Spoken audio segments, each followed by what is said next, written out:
It's Philip Friday live. I am super excited today. It's September 1st, 2023. The air is cool and dry up here in Connecticut, and hope everyone is doing well. Looking forward to the long Labor Day weekend for those of you who celebrate that.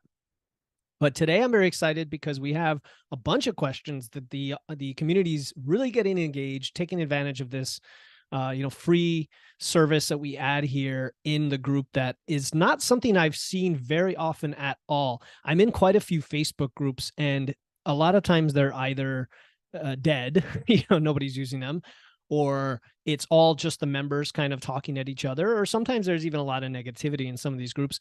And we try to keep it positive, forward thinking here, have a growth mindset, and make it where you actually can get results, where you can actually move forward and not feel frustrated. And so there's different ways we do that for our newer members. Definitely go review the featured section at the top and go look at the two oldest videos, how to ask questions in the group, and then a video about what I'm doing here, the Ask Philip thread. And some of the questions today are from newer members. So I really appreciate you taking advantage of that. And you can do this every week. You can post a question in the Ask Philip thread, and you can obviously post questions to the group anytime you want, and different folks will chime in. So I always like to start off with just a couple announcements. Usually we do this by looking at the featured section up here. One thing is that I published yesterday. I published an article about the fact that the 100th episode of Wits and Weights came out this week, which I'm super proud of, but I couldn't have done it without all of you. And I appreciate your support in however way it comes, whether you're just listening to it, whether you tell and share others, whether you go out of your way to submit a review in Apple, which is very helpful to me. The more reviews, the more kind of social proof that the podcast gets. A lot of you send me emails and instant messengers, instant messengers, IG DMs and Facebook and so on, with questions, with how it benefited you, even with feedback like, hey, I didn't understand what this episode was all about. And that's cool, right? So the other thing I mentioned in this article was you could easily go and find old episodes, and on this link, it's a nice, quick, compact way to find it.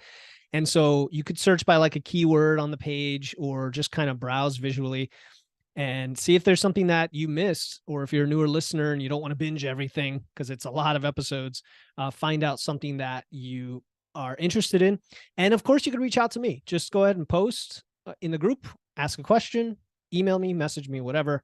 Hey, I want to learn about this. Did you do an episode about that? Sometimes it might be buried in a Q&A, kind of like the essential amino acids and the OMAD were buried in a Q&A and an Ask Live. And I commented on one of the questions in Ask Philip this week about it. And then the last thing is I do have an ability for you to support me financially. So with your wallet, which I always appreciate, because I don't do ads. I don't charge guests. If you could believe it, that there are a lot of hosts out there that charge guests. I get hosts reaching out to me saying, hey, I'd love to have you on my show. I love your stuff, blah, blah, blah. Here's the link to apply. And you go in there, it says, please note that the minimum cost to be on the show is $200. If you're okay with that, say, please proceed. I don't get it. So donations would help me support the show, because there are definitely production costs behind this. And so if you are interested, there's an easy way to do it. And that's what I shared yesterday. And that's it for that announcement. The other thing is, on the featured section here, you can always find the most recent Ask Philip live, which is going to be replaced with today's. So I'm going to unpin that, and it'll be replaced with today's. You'll also see the Ask Philip thread for the next week. So I will be unpinning this when we're all done. And then you'll see one of the more recent trainings. I don't know why the thumbnail's not coming through, but the last training we did was how to break through a fat loss plateau. The next training I'm going to do is probably on body recomp. So the ability to build muscle and lose fat at the same time. I'm going to put together a training on that. It might be as early as next week, but I am going on vacation the following week, so I have to make sure I can fit it in with all the other stuff that I'm trying to get done. But either way, that's going to come up next. And then that's it for the announcements. Okay, so what I want to do here is jump into the Ask Philip thread and answer your questions, because that's what you're here for. Okay, so just a reminder how this works is It's your opportunity to post one question each week that's as specific as you can make it for you and your situation. So this is kind of like getting a coaching call with me where you ask a very specific question. Now, I also do free calls, 30-minute calls all the time with folks, not a sales call, not a sales pitch. It's just, you can call it a strategy call, if you will, or a breakthrough session, I think is what I call it. But I do those all the time where if you have multiple things you're wondering about, you're at a time in your life where you need some clarity on how do I proceed for the next 6 to 12 months to get going with all the stuff you talk about, Philip, right? You talk about nutritional periodization and training and sleep, stress, protein, tracking. How do I do all that? We can get together for half an hour, and the more prepared you are, the better answer you're going to get. But we're going to map it out together, and I'll give you all the steps. 1, 2, 3, 4, 5. Here's what you do. Whether you want coaching beyond that is up to you. Everybody has a different level of motivation and how much they want to invest in themselves and where they are in their journey and what they're capable of. So the calls are free. They're not a sales pitch. And if you have more than just a simple question each week you want answered, that's a good way to take advantage of that. To do that, just reach out to me. Again, the easiest way is to reach out to me. Okay. So I was just showing my chat there with Alan. All right. So I am going to go into the questions here. Again, you can answer your questions every week by Thursday, 5 p.m. Eastern, and then I will fit them in on this Friday live. All right. So we have some really good questions this week. I don't have notes to share. It's off the cuff. I obviously read the questions and I have good answers, but it's not as formal as I make these sometimes. So Shanetta, all right. Shanetta's super active in the group. We've had some conversations. I love the passion for what you're trying to do here. So she said, I just started my trial offer with MacroFactor this week. Awesome. Most people who do that are basically going to become lifelong MacroFactor users because they find usually within days how incredible it is. And remember, for those watching, I'm going to make the plug. If you don't have MacroFactor yet and want to try it, you can download it and get an extra free week of your free trial by using my code WITS and weights. So, that's always an option. Okay, I started my free trial with MacroFactor. I think I set my protein goals on the high end at 160. Now, when you set up your goal, it will have you create a macro program. One of the options in the program toward the end is your protein level. So you can set it to, I think it's low, moderate, high, very high. And my general recommendation is high. And then for some people who really like protein, very high, or some people who struggle to get protein or are new to this, I might set it to moderate. So you might have set it to high. And you said, I'm pretty sure that I rarely would actually get near 100, even though the range of 0.8 to 1 gram per pound of body weight seems to be the advertised average. Yes, that's around the range. I usually say 0.8 to 1 or 0.7 to 1, around there. I'm 3 days in and getting 160 grams only because I'm supplementing with a plant protein shake once or twice a day. Okay, I'm just going to address that real quick. That's perfectly reasonable. Most people, to get this level of protein, I eat around 180 grams of protein. Most people need like one protein shake a day at least just to fill it in there, and it's perfectly fine. To me, a protein shake based on a high quality ingredient, whey, casein, egg protein, beef protein, pea and rice protein. Hopefully that's what you're taking when you say plant protein. That's what I would recommend, is a pea rice blend. And again, based on where you live in the world and what you can get, different suppliers are going to be better for you. I like First Form, but you can get them from anywhere. Anyway, so that's reasonable. I'm 54. I weigh 180 with about 31% body fat. Should my scale be accurate? Okay, now I'm already going to address this, and it's going to be kind of an answer to another question today. But any form of measuring body fat is going to be inaccurate, period. And the worst or the lowest accuracy are going to be these in-body or the feet scales with the impedance measurements, like with the metal contacts where you stand on them, measure body fat. Totally inaccurate. Not only are they inaccurate, even the trend, I don't necessarily buy into them because, there's small differences in your body with fluid and gut content and stuff, and glycogen and whatnot, that can vastly change the percentage from day to day, even when you're doing it under the quote unquote same conditions. I wouldn't trust them at all. So you said MacroFactor thinks I may be at 36%. And MacroFactor just does it based on a visual. They give you a visual, like pretty much how do your abs look, right? Kind of thing, overall like torso body fat. And I would say that's actually more accurate than a body scale. I've advised this before, but if you really want to know a body fat number, which again is going to be pretty inaccurate in most contexts, I would use either calipers, which take a lot of skill. So I'm going to say probably don't use those, or I would use the Navy formula. So Google it, search Navy formula. In fact, let's do it right here. So you see what I'm talking about. Navy formula. Okay.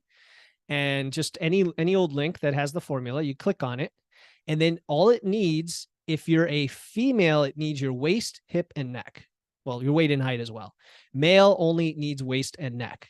So these are based on averages over many years of looking at people and looking at the ratios between different body parts and coming up with the body fat that way. Now, if you do that, it'll give you a number, some percentage. I still don't trust the number. It can be off by like 3% either direction.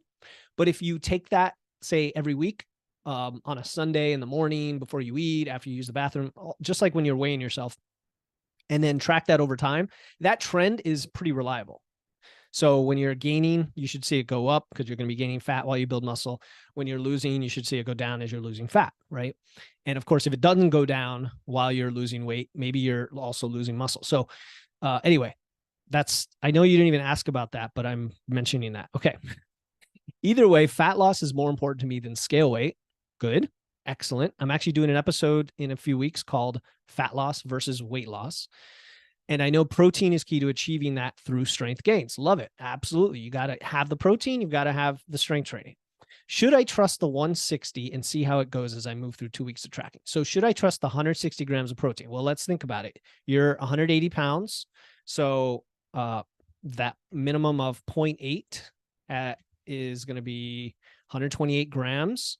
So anywhere between 130 and 180 grams is going to be fine. So 160 is kind of in the middle. Definitely, if it feels like too much, you could always set the protein level a little bit lower in MacroFactor by going to strategy, new program. It'll keep your goal in place, but you can change the protein level one notch lower just to give you that lower target. If you want to push yourself and go for that 160 to establish that routine and see what it feels like, I would definitely stick with it because you barely got started. And it's good to get that feedback. If 160 is something you can ease into and then hit on a regular basis, it'll probably serve you really well, because when you go into a fat loss phase, you're going to need that protein to be pretty high. And if you can't do it during a building phase or a maintenance, it's going to be hard to do during fat loss. Now, if you didn't say this, but if you've got it set to a fat loss or lose weight goal, then I definitely would keep it at the higher level like you have right now, for sure. I feel great when I get enough sleep, but I may be eating a snack too close to bedtime to get that last bit of protein in. So you're telling me right there, this may be a concern for some reason. It could be. It could interrupt your sleep, right? That it could cause digestive issues. Those are the reasons you wouldn't want to eat too close to bedtime. Not for any other reason having to do with metabolism or fat loss or all that nonsense that the people would like to say, eating carbs too close to bed. None of that matters. It really doesn't. It's really just how you feel, how it contributes to your overall results and outcomes. So if you feel that's the case, here's what I'm going to ask you to do. Use MacroFactor as a meal planning tool and plan out your next day to get that 160 grams without needing the bedtime snack, right? So if you're constantly having to do that, that tells me you're not currently planning sufficiently to get the 160 in before then. So if you do math, 160 grams, if you had 4 meals, that would be 40 grams per meal. That's quite a bit. That's a lot, right? Like that's a decent amount every time. So maybe you need a 5th or a 6th smaller snack, like a 20 or 30 gram snack or that protein shake you talked about. On days you work out, it could be having the protein before and after your workout to get enough that way. So this is all about planning ahead, and you can use MacroFactor as a meal planning tool. Okay, last 2 nights of sleep have not been as restful. So there you go. That could be the feedback we're talking about. I'll continue to monitor. Good. That's what you have to do. Collect data. Big change for me to track. I'm already fascinated with the positive feedback loops. That's what it's all about. I strive to add more clean meat sources for protein, but right now the plant protein is an easy digestible option. And by clean, again, I'm not a big fan of that word, any of these labels, right? Like clean and good and bad and whatever.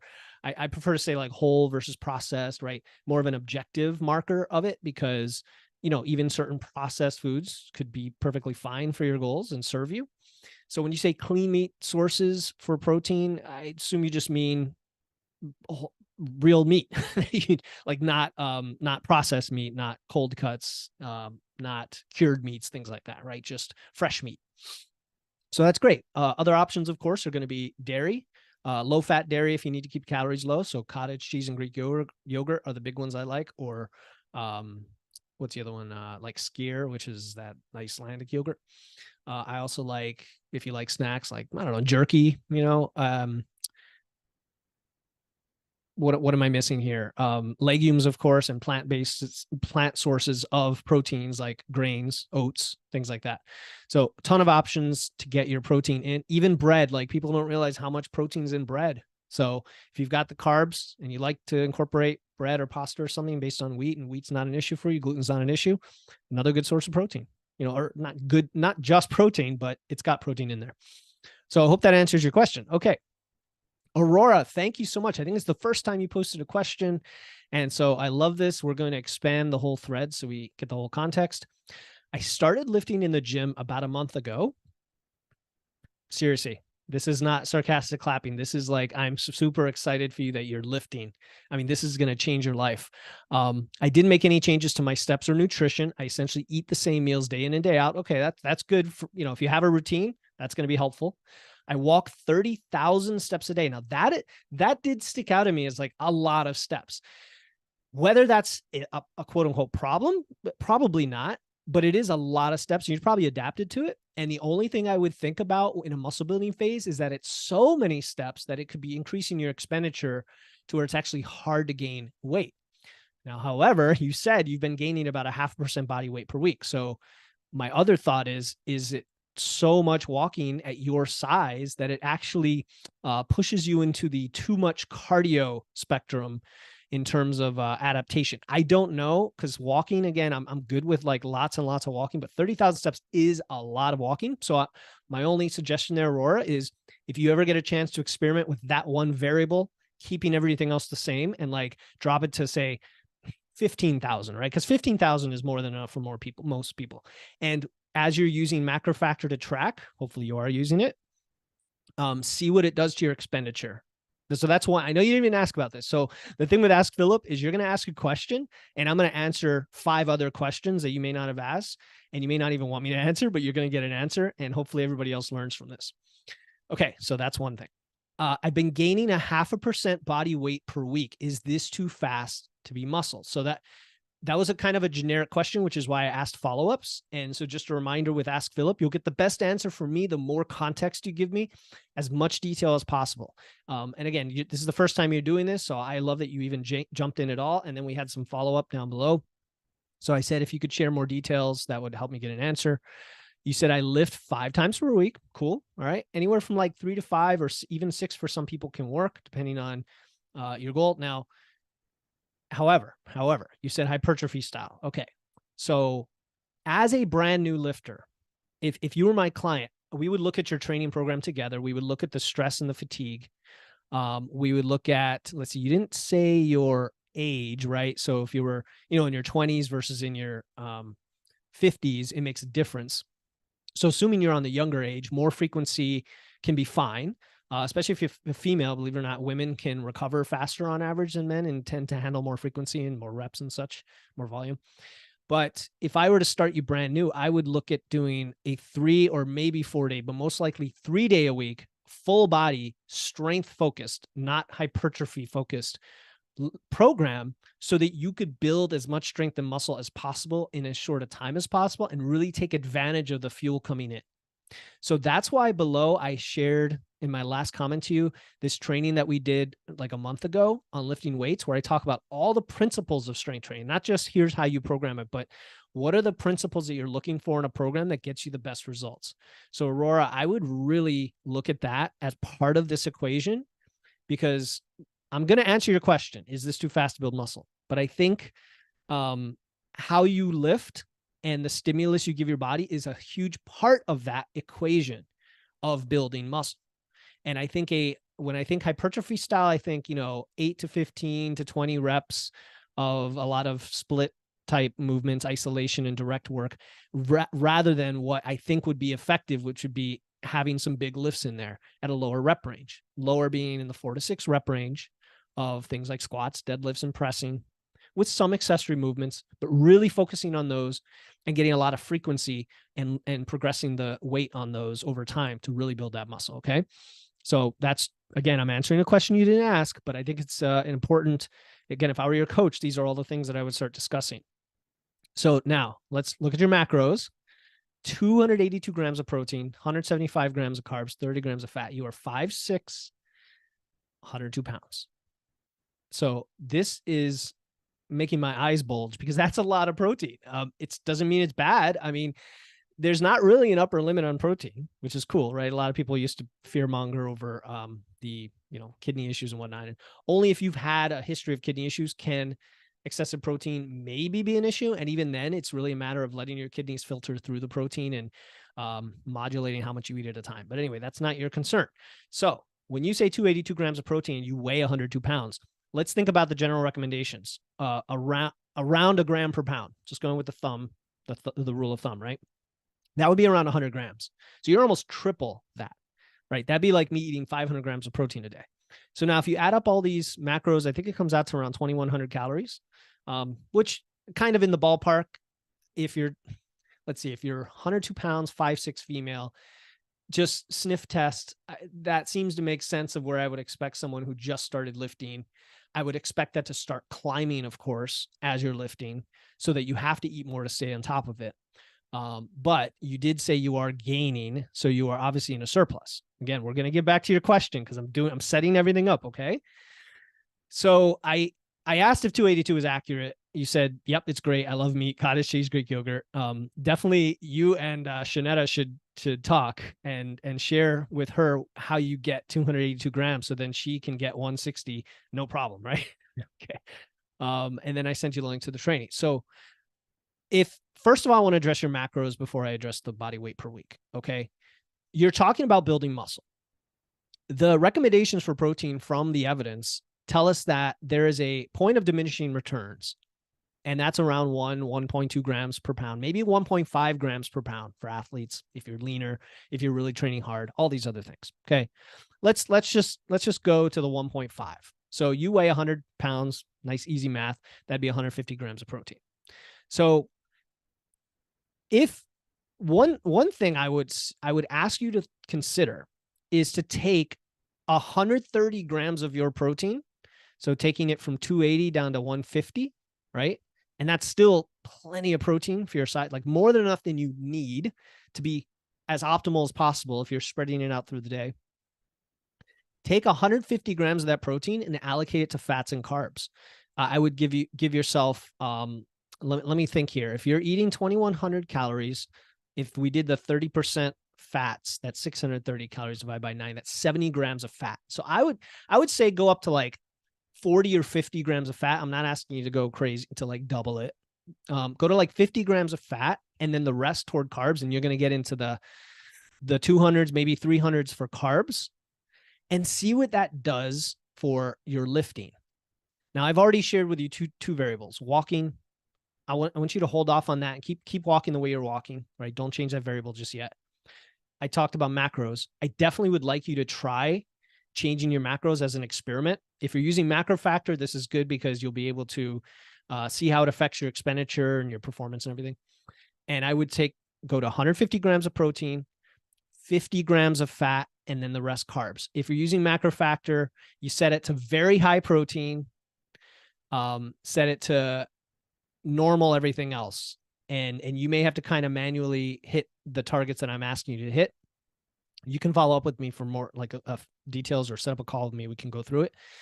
I would ask you to try it. Why? Okay. because the fats and the carbs can make a huge difference in your hormones and your performance, especially being a woman at your size and trying to build muscle. Like, I want to get you more fat than that, to be honest. It's not that you're in like the essential level right now or anything. That's way down at like 12 grams or something, or 7 grams. It's way down there for your size.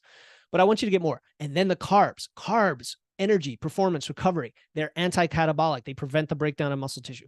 Not that you don't have enough calories coming in that it's less of a concern, but you may skyrocket in your performance if you do that. So that would be my second thing, is the macros. Now let's answer your actual question. 0.5% body weight per week. Okay. You weigh 100 pounds. Okay. So 0.5% is going to be half a pound a week, which is 2% or 2 pounds a month. The recommended range generally on average for gaining muscle without gaining fat is between 0.1 and 0.25%. However, there have been studies, and the most recent one is actually reviewed by Eric Trexler in the Mass Research Review, that shows that if you're a newer lifter, you can definitely push that and still, and you could push that up to say 0.4%, and that excess would be muscle for a lot of newer lifters, right? Now, women can gain at a slightly slower rate than men. I'm just sorry to say, like in absolute terms, physiologically speaking, and maybe even some of it has to do with like, how what you're able to lift in the gym, things like that, kind of like your starting point. But I would say 0.5% sounds a little bit fast, but it's not crazy. In other words, I would set it to like 0.35 or 0.4%, and then see how that goes for you, and go for about 6 to 9 months, progressively overloading and gaining tons of muscle. And some of that's going to be fat, of course. So when you say, is it too fast to be muscle? Here's the thing. You've only been lifting for a month. So that's barely enough time to really understand how the body is changing. I don't know how you are measuring this. Are you using MacroFactor and going by the weight trend? Because if you're just doing like random spot scale measurements, that could also be very inaccurate because of all the fluctuations. So there's a lot of things going on here, Aurora. I would say as a target, 0.4% body weight per week should be your max when you're building muscle, which is still more aggressive than what the literature says. But because you're a newer lifter, the literature also suggests that could work to build more muscle, and then do it for like 6 to 9 months. So if you do that, let's go on the upper end of the 0.4%. That's going to be 0.4 pounds a week times 26 weeks for 6 months, gets you about 10 pounds. So you'd go from 102 to 112, but probably 5, 6, maybe 7 pounds of that could be muscle. I'm just throwing it around. Does that make sense? Women can generally build, like, let's say a pound a month. So maybe 6, 7 pounds, maybe a little more, since you're new and training hard and eating all that protein. Yeah, it makes sense. So basically like 3, 4 pounds of that might be fat, which is easy to cut off later. And, you'll gain a lot of muscle. So I hope that answers your question. I answered a lot of different questions. I also may have added some more things to think about to the mix. Hopefully it's clarity and not confusion. That's my goal. But if you need further clarity on any of these, you have a few options. First, you can post below this video with a follow-up. If it's a quick thing, I'm happy to answer it. If you'd rather get on a call where we can go in details, we can do that. And the second way is just to use the next week's Ask Philip thread for another follow-up detailed question after you've taken action and account for all these things and said, here's what I'm going to do, here's what I'm not going to do, here's where we are now. Okay? All right, Aurora, I hope that helped. I know it was a longer answer, but hopefully got you some more clarity on that. All right, Nicola. So this is question 3 of 4. So Nicola, if you were listening to my earlier answer, you probably know why I said my answer is going to surprise you. But your question is, do you have any advice on the best bathroom scale with fat percentage body comp information? Our old trusty Teni's finally died, needs replacement. And my answer is none.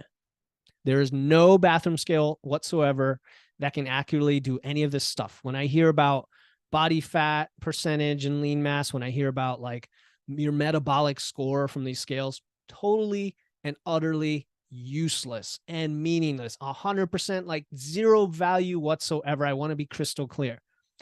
And so this frees you to not have to worry about it, to just get a good digital scale that has the one thing that scales are good at, which is your body weight. I like a smart scale, however, and I'm not going to recommend a specific brand because they change all the time. You can go on Amazon and just look at the reviews. Honestly, it depends on your phone and the brands you like and features and all that stuff. But honestly, an inexpensive $50 Bluetooth smart scale that can connect to your phone, and then your phone connects that can connect to Apple Health, assuming you have an iPhone, right? If it's Google Health. Is all you need. And then you can get up in the morning, weigh yourself, the number goes to your phone, goes in Apple Health, and then Apple Health connects to MacroFactor, and all that's automatic. So I've been doing this now for 2 years, same scale. I go up, I open my Scales app, set it on the counter, jump on the scale, it pops it up there, and then I can open MacroFactor and it's in there. So that's my answer. Okay. Alan, love the questions. Anyway, thank you, Alan, for supporting me here and getting the word out, as always. Okay, Luke. All right, this is an interesting one, and I'm expecting some fireworks maybe on my end, because I'm going to have some strong opinions about certain things, but I will be nice. Don't worry, I'll be nice. So you said the role of high quality EAAs. EAAs are essential amino acids for protein supplementation, and the best time to consume, before or after your workout. And right off the bat, EAAs are specific amino acids that our bodies can consume, cannot produce. So we need them from our diet. They're found in primarily animal sources, but they're also in plant sources. I shouldn't have said primarily animal sources. They're usually complete in animal sources and a little bit less complete in plant sources, but it's easy to get them from both. It doesn't matter. And the general recommendation is get your EAAs from real protein and you're good. And so I almost don't even think of it as a protein supplementation. I think of it as a supplementation or top off in addition to protein. And I'll explain what I mean in a second. Okay. And then I said, can you give me more specific information? You said I work out fasted in the morning and I take EAs first thing in the AM, usually pre-workout. And that is typically how they're done, right? I fasted trained for years when I did CrossFit, and I took, it used to be BCAAs back in the day, right? And then it evolved into EAAs, and I used to take them as well because I was training fasted. And the general advice is EAAs can help with muscle protein synthesis in the absence of protein in your body. So it's just not in your bloodstream. You haven't had protein in a while. You're in a fasting window. And so it will spike muscle protein synthesis. And now one of the pushbacks on that has been, well, where are you grabbing the protein from if you don't have it in your body? And how much does that really help, right? And there is mixed information in the literature on that, for sure. I then sent you an episode about where I talked about EAs and that they're basically a waste of money for most people if you get enough protein, even potentially if you train fasted. But we're going to get to that. And then you said, how about fasting days to supplement protein goals when trying to hit a protein target using OMAD? So trying to hit a protein target. So here's the thing. You still want to hit your protein target with complete protein, like with whole food protein. It could be a protein shake, but actual protein from animal and plant sources. You still want to hit your protein that way, even if it's on OMAD in that one meal, which I'm going to challenge this, Luke. And I know you said, I talked about OMAD, and then you said, I am good with OMAD as I've been intermittent fasting 1 to 2 days per week for a couple of years. I'm going to ask you to challenge your own beliefs. Okay. I had to do that myself. I did intermittent fasting like 4 days a week for years doing CrossFit. And I was like super proud of it. I'm like, yeah, I come in fasted. I don't need to eat. My stomach doesn't have any digestive issues when I'm working out. I take my EAAs. I'm all good. Now, I wasn't really getting the results I wanted. It wasn't really related to that, though. It was a whole bunch of things.